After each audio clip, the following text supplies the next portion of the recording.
The Bible text for today's service is taken from the book of Isaiah, chapter 6, verses 9 to 13. And it said, "Go and tell these people, hear ye indeed, but understand not, and see ye indeed, but perceive not.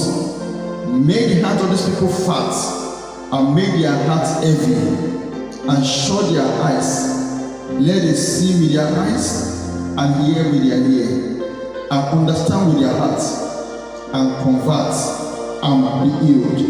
Verse 11. Then said I, "Lord, how long?" And he answered, "Until the city be wasted without inhabitants, and the houses without man, and the land be utterly desolate. And the Lord have removed men far away, and there be a great forsaking in the midst of the land." Verse 13. "But yet in it shall be a tent, and it shall return, and shall be eaten as a third tree, and as an oak, whose substance is in them, when they cast their leaves. So the holy seed shall be the substance thereof." Almighty Father, we ask this morning that as we go into your word together, that Lord will bless both the speaker and the listener. In Jesus' name we have prayed. Amen. The topic for today's message is God's judgment on hardened hearts. God's judgment on hardened hearts. And we have read from the book of Isaiah, chapter 6, verses 9 to 13. Last week Sunday, we looked at the topic fulfilling God's giving call. Fulfilling God's giving calling. So, and we established that all of us have a call from God to do something. And whatever is our call, whatever is the assignment given unto us in the church to do, whether Sunday school teacher, whether in the music ministry, in the ushering ministry, there is one goal. The goal is to proclaim the second coming of the Lord Jesus Christ. And when the Lord called Isaiah, there are 4 things that happened to him, which we emphasize that must happen in the life of each and every one of us if we are going to serve God the way we wanted. The first thing is conviction in Isaiah chapter 6, verse 5. Second one is cleansing, and the third one is calling, and the fourth one is commitment. So today we are studying verses 9 to 13. God told Isaiah that the people will listen but will not learn from his message because their hearts have become hardened beyond repentance. Let me ask this question. If you are the prophet Isaiah, will you still go ahead and deliver God's message, having understood the kind of people the Lord is sending you to? God told him, these people have hardened hearts. They will hear the message and will not listen. Yet, he told God, "Here I am, send me." God knew they will not obey because they have exhausted God's patience, and his judgment was to abandon them. There are questions here. I ask a question. Why then did God send Isaiah, since he knew they would not obey?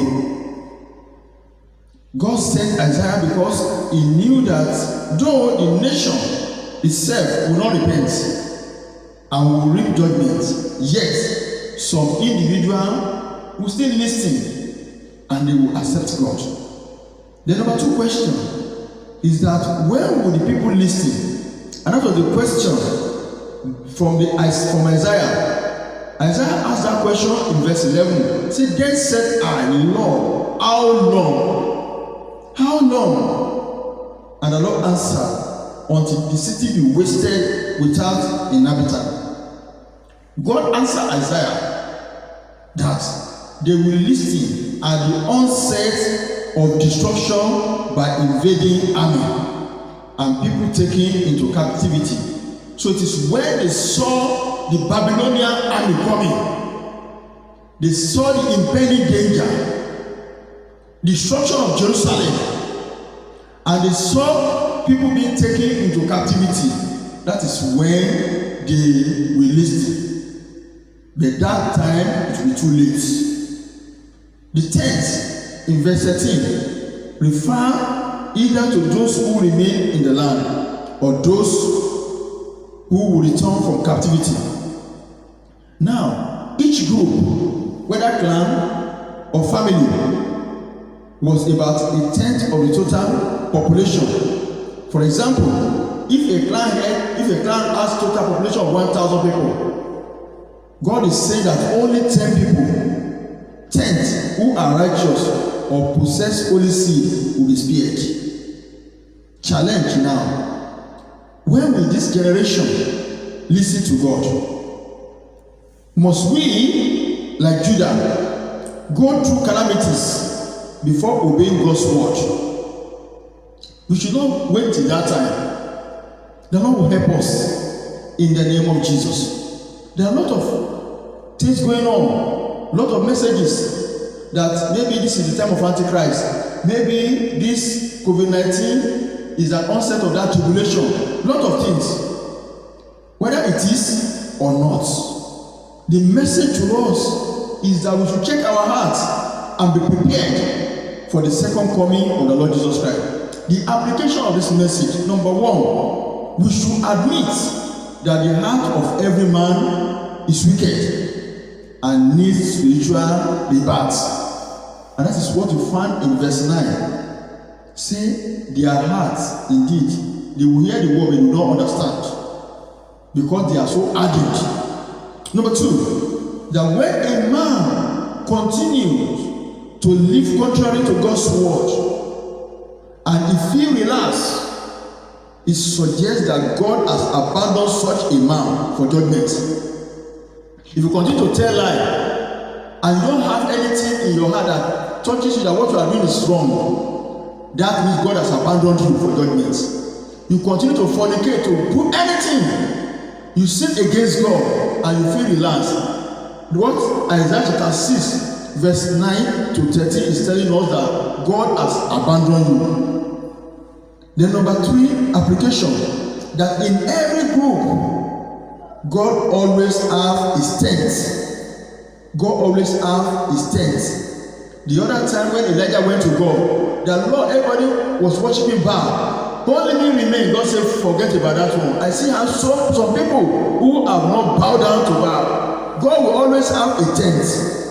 So if you are living your life anyhow, and see that is the acceptable way of life, I tell you, God have people who have holy seed in them. And those are the people that God will preserve. Those are the people that God will preserve. This message is coming to you and I. Check your hearts. Have your heart also not been so ardent? Today is a call unto salvation. Come to the Lord. Reflection. God is merciful.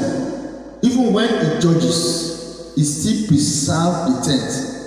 Therefore, if you are faithful to him, you can be sure of his mercy, like Daniel and others.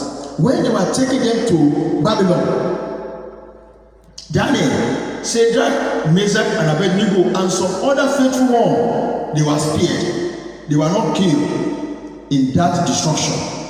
And they were taken to Babylon. Getting to Babylon, the Lord elevated them. And that is what God can do for anyone that is faithful. I challenge you today. Don't be like them. Don't join them. Live for God. It pays to be righteous. And the Lord will bless us in Jesus' name. Our hymn say, "Is your all on the altar?" He said, "You have longed for sweet peace and for faith to increase, and have earnestly, fervently prayed." And that's what we are having today. People are longing for peace, but they are not ready to lay all on the altar. You cannot have that peace until you lay your all on the altar. The Lord be with us in Jesus' name. Sweet peace and for faith to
for everyone that have listened to this message.